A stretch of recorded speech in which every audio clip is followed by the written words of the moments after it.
मीरपुर नाम के शहर में तेजस अपनी पत्नी नीरू के साथ रहता था। पति पत्नी दोनों ही नौकरी करते थे। एक दिन तेजस गांव अपनी माँ के पास फोन करता है। हेलो, प्रणाम माँ। जीते रहो माँ। तुम दादी बनने वाली हो हैं? अरे वाह, ठीक है बेटा, मैं कल ही आती हूँ। जब माँ जी शहर पहुंची तो बेटी बहू ने बहुत अच्छे से स्वागत किया। लीजिए माँ जी, चाय। अरे गर्मा गर्म पकोड़े ले आओ माँ के लिए। नीरू रसोई में गई और 2 मिनट में ही पकोड़े ले आई।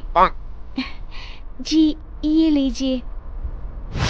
बहू, जादू से बनाए हैं क्या? अभी तो रसोई में गई थी। यम्मी। माँ जी, शीला रसोई में पकोड़े तल रही है, मैं बस लेकर आई। हे भगवान, मेरा धर्म भ्रष्ट कर दिया तूने। अब तो गंगा जल से शुद्धिकरण करना होगा। दूसरे दिन, माँ जी, मैंने नाश्ता बना दिया है, ऑफिस जा रही हूँ। पर अभी तो घर का सारा काम पड़ा है। शीला आती ही होगी, झाड़ू पोछा बर्तन कपड़े वो सब कर लेगी। हमारे जमाने में घर का सारा काम हम ही करते थे। जी माँ जी, आप बहुत होशियार हैं, मैं घर ऑफिस दोनों नहीं संभाल पाती। तो जरूरत क्या है घर से बाहर जाकर चाकरी करने की? वैसे भी घर का काम खुद करने से घर में बरकत आती है, समझी? पर माँ जी। पर वर कुछ नहीं, इस महीने की पगार मिले फिर ऑफिस बंद है। हाँ। रात को नीरू तेजस से कहती है, सुनिए जी, माँ जी बोल रही थी कि मैं नौकरी छोड़ दूं। वैसे ठीक ही तो है, अभी तुम्हें आराम की जरूरत है। फिर भी आराम कहाँ, शीला को छुड़ाने के लिए बोल रही थी। तो अब 24 घंटे में इतना काम तो कर ही सकती हो। पर जॉब पसंद है मुझे, घर पर मन नहीं लगेगा। अगले दिन जब दोनों ऑफिस के लिए निकल रहे थे, मेरी तो कोई कीमत ही नहीं है इस घर में। माँ जी, आजकल महंगाई बहुत है, रहन सहन भी बदल गया है, दोनों नौकरी करते हैं तभी ठीक रहता है। अच्छा, तू कहना क्या चाहती है? मेरा बेटा तुझे बिठा के खिला नहीं सकता? तू ही इस घर का खर्च चला रही है, हैं? नहीं माँ जी, मेरा वो मतलब नहीं था। मतलब खूब समझती हूँ, ये बाल धूप में सफेद नहीं किए मैंने। हाँ।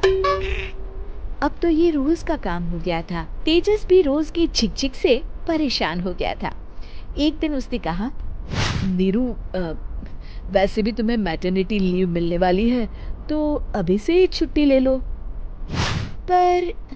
पर क्या, मेरी सैलरी अच्छी खासी है। आखिर नीरू ने रिजाइन कर दिया। जब बच्चा हुआ तो घर में सब बहुत खुश हुए। कुछ दिनों बाद तेजस फाइल देख रहा था।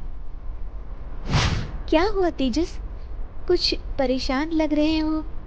अब हाँ, वो हमारी जितनी सेविंग्स थी वो तो हॉस्पिटल में और छठी के फंक्शन में खत्म हो गई है नीरू।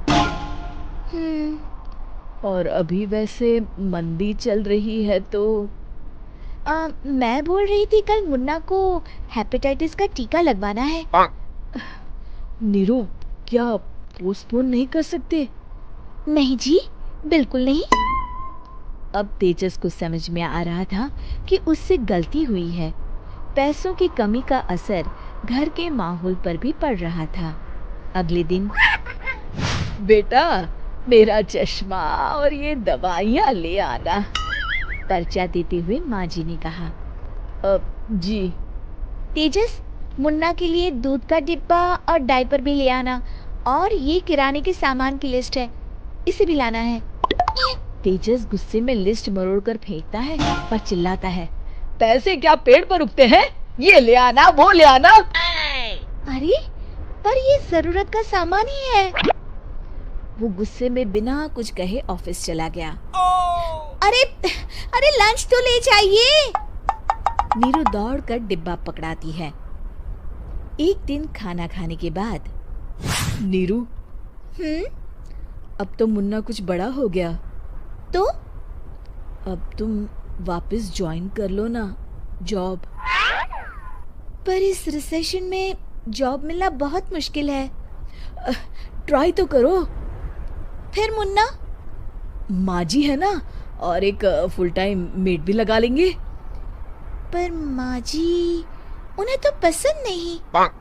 तभी माँ जी वहाँ आ जाती है और प्यार से नीरू के सर पर हाथ फेरते हुए बोलती है, अब मेरी समझ में आ गया बहू, पहले के और अब के समय में अंतर है। तुम काम शुरू करो, मुन्ना की जिम्मेदारी मेरी। मेरी प्यारी माँ जी। ये कहकर नीरू उनके गले लग गई। शिक्षा, परिवर्तन संसार का नियम है, हमें भी समय के साथ चलना चाहिए। उम्मीद है कि आपको हमारी ये कहानी पसंद आई होगी। कृपया हमारे चैनल को सब्सक्राइब करें और सभी अपडेट्स के लिए बेल आइकन जरूर क्लिक करें। और हाँ, वीडियो लाइक और शेयर करना मत भूलिएगा। Bye bye.